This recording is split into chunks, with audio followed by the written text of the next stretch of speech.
Hi everyone, how are you? I hope you're well. My name is Megan Curet. I am a dance artist, performer, choreographer, arts educator, academic, and birth doula. And today I am here to take you through your lesson of the week on Tego Calderón syllabus. And so from Bomba to Barrio Beats, Tego Calderón and the sound of resistance, we are going to be connecting traditional Afro-Puerto Rican music to contemporary reggaeton music. And my goal today is to kind of provide you with a through line as to the foundation and the roots of what reggaeton in Puerto Rico has come to be. We're I hope we're all aligned on the fact that we would not have the reggaeton that we have if it were not for the reggaeton artists out of Panama. Um, if we can't agree there, we'll at least start with the fact that because of Panamanians, Puerto Rican artists were able to pave their way and create an avenue of music that spoke true to the socioeconomic and political issues that they faced on the island. Hopefully, we can agree there. And similar to other Black founded and created forms, such as hip hop, oftentimes these urban social musical genres were not just the result of resistance, but the result of an evolution in storytelling, in remaining relevant, remaining present, and remaining grounded.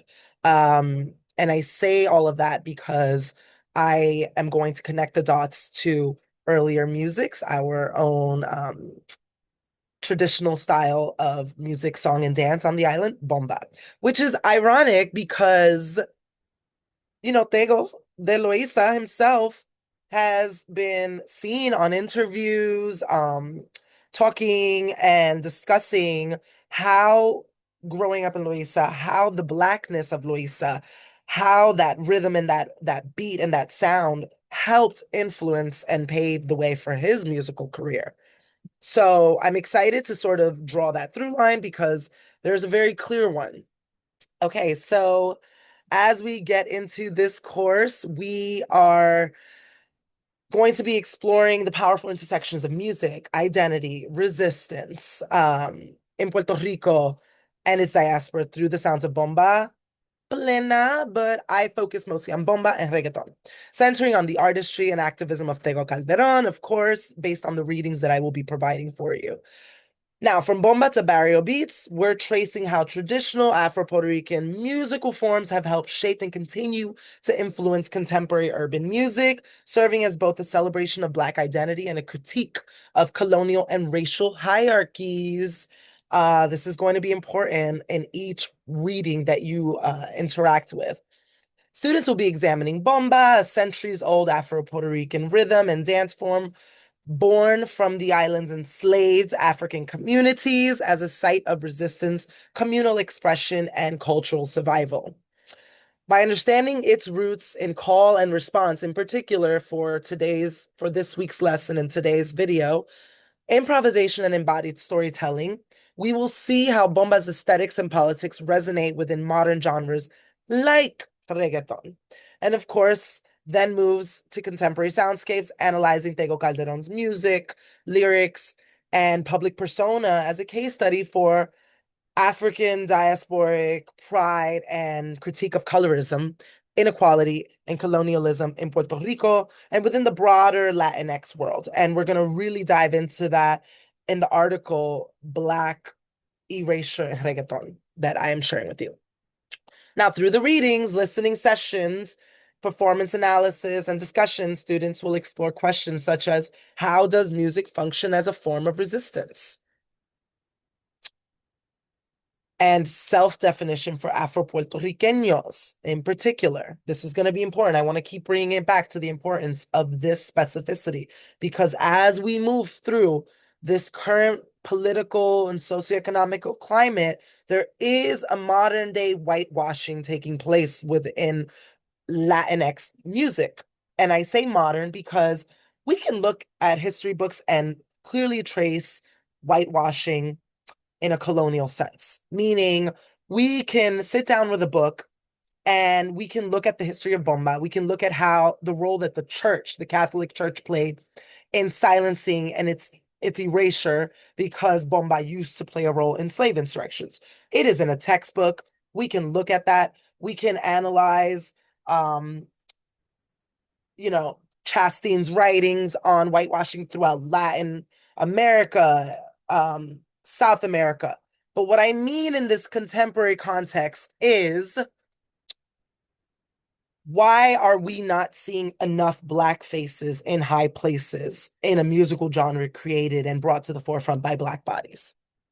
This is an important question. And I think it's one that we want to overlook often, or that, pop culture is encouraging us to overlook, because Reggaeton for the win, it's made its beautiful comeback. Bad Bunny has brought it to the surface. There's so much pride in the island, in the culture, in the resurrection. Yes, and part of what's going to be important during this week's course as you engage with the readings is the "and" portion. Yes, and. Yes, and. How have we arrived at this point? Why is it a fair skin, white, in proximity to whiteness, Puerto Rican artist that was able to take us back here? How have we kind of gotten to this place of, we don't even discuss Tego's work in relation to? So the "and" is going to be a really important part of this work. And continuing to link traditional rhythms to the global beats of reggaeton, in what ways does Tego Calderon's artistry embody transnational Black consciousness while challenging stereotypes in the musical industry? By engaging both historical archives, contemporary media, my goal is that the students engaging with this course will gain an interdisciplinary understanding of the evolution of Puerto Rican sound, from the sugarcane plantations of the 17th century to the global stages of the 21st. The course integrates perspectives on ethnomusicology, dance studies, cultural history, and the African diaspora, encouraging students to think critically about the role of music as both a cultural heritage and social commentary. Ultimately, From Bomba to Barrio Beats invites students to listen deeply to rhythms as resistance, to beats as identity, and to music as a living archive of Afro-Puerto Rican experience.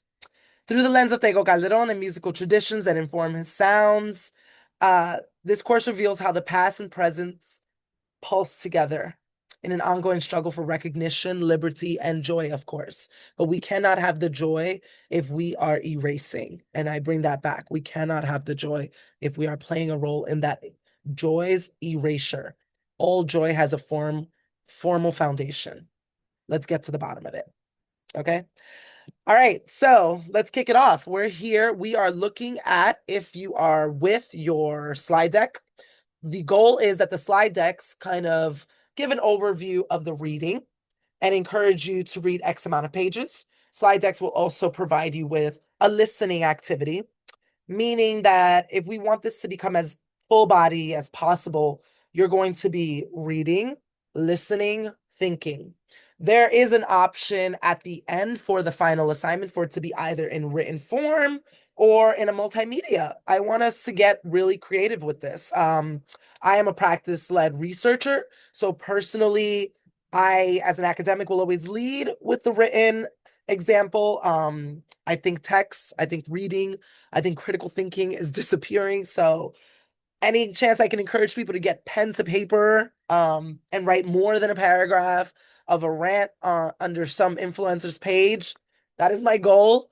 But for accessibilities and creative purposes, maybe multimedia is more up your alley. So again, we are decolonizing our way of thinking. I don't want to only present one way to approach this practice. And so looking, reading, and thinking, start to engage with this reading in a way that allows you to look ahead at how you might want to present and think about your final project and have fun with this final project. Do you want to create a podcast? Do you want to do some interviews? Do you want to compile clips, make a short film? Do you want to create a mini audiobook that might dictate what you've written? Do you want to combine maybe a written, partial written component, multimedia experience? Is this something that you think you might want to present to the public? Please as you engage with this reading, think about it in a personal sense. You're taking in text, you're critically thinking, but the goal is to connect you in a deeper way to this landscape. And I want you to think of yourself as an individual in position to this landscape, right? It's not enough that we only read what we are receiving. And, it's not only enough to sit with history, but even as we look at oral traditions that are passed down, you pass down oral traditions to continue passing them down, right? My father and I sit down to discuss so that I can take that and share with community so that community can then share that. So as you engage with this text, think about what kind of imprint you would like your final project to leave, okay?